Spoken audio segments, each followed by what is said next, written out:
It's on the front right here. Congratulations on the victory. Before we get into the actual fight, physically, how are you feeling after that? You know, we see the ice, the crutches and everything. Yeah, I'm a little bit beat up, but it's to be expected. It happens every fight. You know, at media day, you said, you know, you wanted this fight. You were excited about this because of what Slava Claus could bring to you and just how tough he is. So I know you expected a war, but did you expect a fight like that here in Sydney? I expected myself to grapple a little bit more, but when I was in there, I just felt very comfortable on the feet.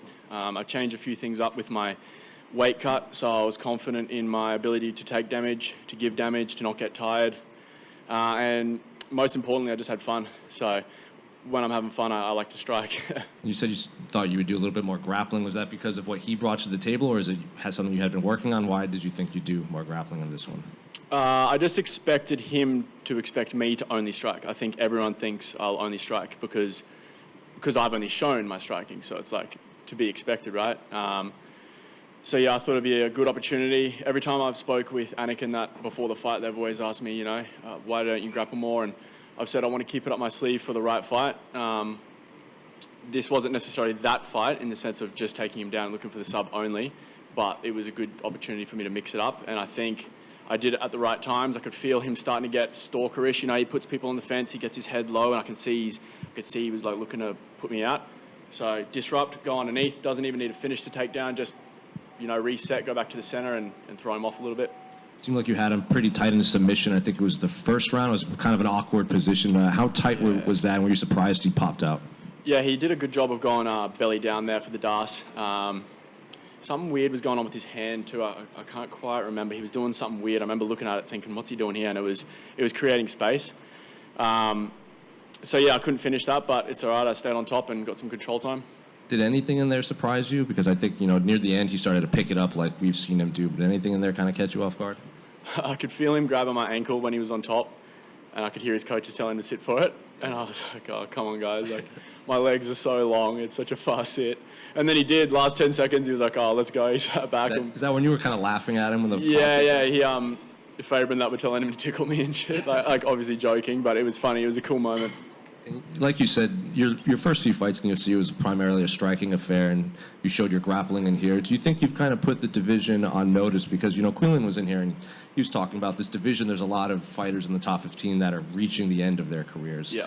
And he's, in his words were, there's going to be a new surge of lightweights coming up to the top 15. Do you feel like you've put a lot of these up-and-coming lightweights on notice that you can also grapple as well as strike?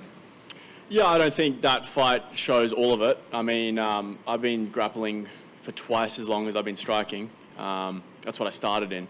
So I still have a huge arsenal that I haven't shown yet. But I mean, I think it's to be expected, right? Unless you're a specialist like Slava, I think everyone can grapple, everyone can wrestle, everyone can strike. Some people do it better than others in different areas.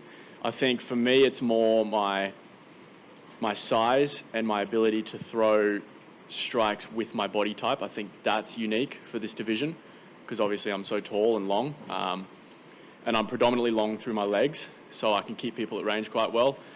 And yeah, when I'm on and I'm doing that, I think I'm one of the most dangerous lightweights in the world for sure. And just last one for me, completely unrelated to this fight, was that a pain tattoo on your knee? Yeah. Why specific? Why pain? Why him? He's my favorite character from it. Well, one of him and Itachi, but I just like his arc. You know, he's cool. He's a gangster. Thanks, bro. And Tom's to the back here. There was a moment, you talked about your grappling, there was almost a moment where you welcomed him into your guard. Did you really want to show that off, or was that just saying, like, I can go anywhere?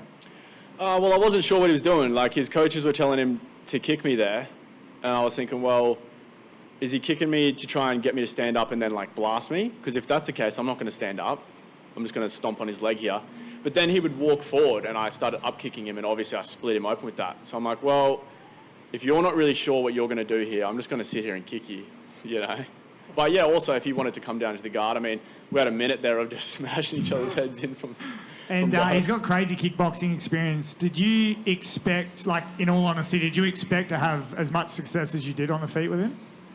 I wasn't sure. Like, obviously, I know how good of a striker I am, but I've never fought someone like that. I mean, I train with guys who are that level and beyond. But training's always different, right? To do it under the lights with all those people out there is, I guess that's why this fight is so important to me, because I got to find out that I can do that. And finally, is it the first time going up against an opponent where, I mean, you mentioned having almost a bit of fear when thinking about it. Is this the first time you've almost been sort of scared going in against an opponent?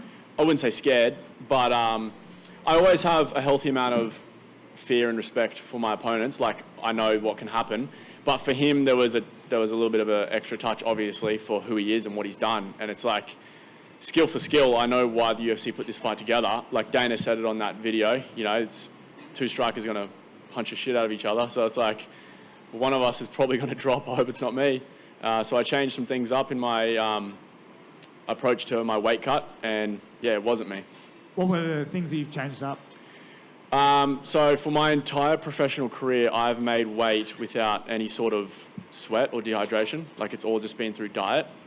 But that actually ends up taken away from me, like, physically. Like, it's just not good for your testosterone levels, and like, being that low body fat percentage, not good.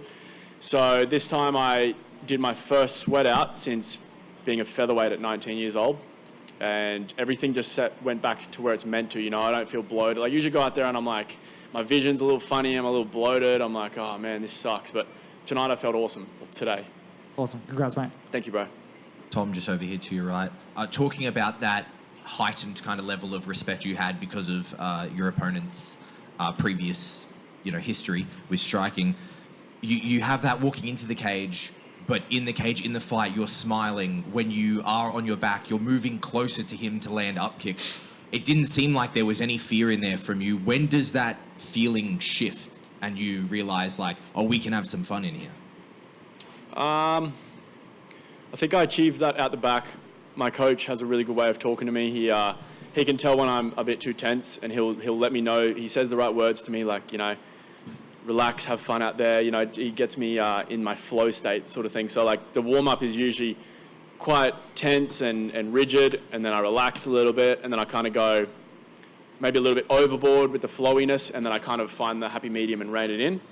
And I just trust my coach. He's been around forever. Steve Compton, he's one of the GOATs, So, he tells me I'm ready. He told me leading into this fight, he said, man, you don't have to grapple this guy at all. You can win this on the feet. And I believe what he says more than what I believe I think. So if he tells me that, then that is truth to me. And you're a man who comes in very focused, but you're speaking to us now, and it kind of feels like there has been a bit of weight lifted. How are you feeling like after the fight? Is there a bit of relief now we're on the other side of it? Yeah, I mean, I love being in camp. I love having that pressure. But also it's like, out the back you also hate it. You're like, oh, I can't wait for this to be over. It's such a weird thing. It's such a weird emotion. Now I feel a little bit like I won, but I feel a bit weird, like it's over. Everything I've been working for this whole time. My last fight was 5 months ago. I got straight back in the gym. I wasn't as happy as I wanted to be with that performance, so I got straight back in the gym and started chipping away, and here we are, and now I'm happy, but I'm going to watch it back, and I'll probably be disappointed with a bunch of different things, and just an endless cycle. But it's good because the whole time I'm growing as a person. I'm learning. I'm trying to be a better person every day. Awesome. Congratulations. Thank you, bro. Hey, Tom. Just the middle here. How zoned in are you when you're doing that walkout? Do you hear the Aussie crowd kind of cheering you on, or are you so zoned in you don't hear anything, and therefore it doesn't really matter where you fight? Or do you notice that crowd? As my career's progressed, I've become more comfortable with that. Like, I remember fighting on Eternal at the Southport Sharks and walking out and, maybe 1,000 people and feeling so nervous. But this one was like almost like a video game or a movie. I could hear the crowd. I was fist bumping them, and I'm looking up and I'm seeing. I remember in Perth looking up and seeing the crowd and being a little bit intimidated by that. This time I looked up and I was like, oh, this is awesome. Like, it felt like a movie. Thanks. Cool. Thank you, guys.